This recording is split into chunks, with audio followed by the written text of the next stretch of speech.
Pour les acteurs du commerce international, c'est une année évidemment extrêmement complexe, la plus grosse récession depuis la Seconde Guerre mondiale. Les créations de PIB notamment sont en forte récession, plus de 30% sur le deuxième trimestre aux États-Unis, autour de 12% en Europe. Cela dit, des signes sont assez intéressants, notamment sur le deuxième trimestre chinois, puisqu'ils sont sortis de la récession en un seul trimestre avec plus 3,2% de croissance. C'est un signe positif qui est assez logique aussi, puisqu'ils ont réellement subi les premiers effets du Covid un trimestre avant le reste du monde.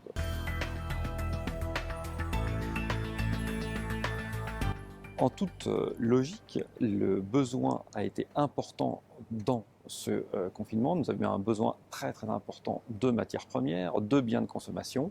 Par conséquent, il a fallu livrer très vite. L'aérien a été extrêmement sollicité sur les lignes transpacifiques. Les prix ont quasiment doublé.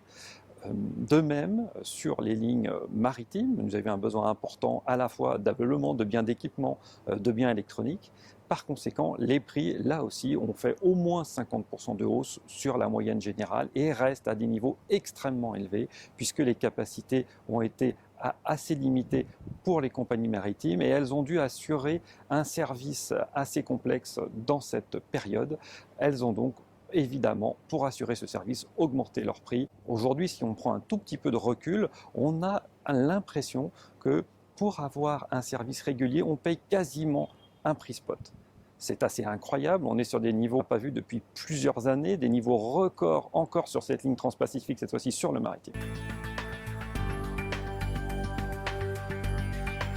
Malgré tout, la tension sur les prix risque de continuer encore sur le prochain trimestre, puisque avec l'arrivée de la Golden Week, il y aura un afflux important de fret juste avant, ce qui implique une forte augmentation des prix pendant encore quelques semaines.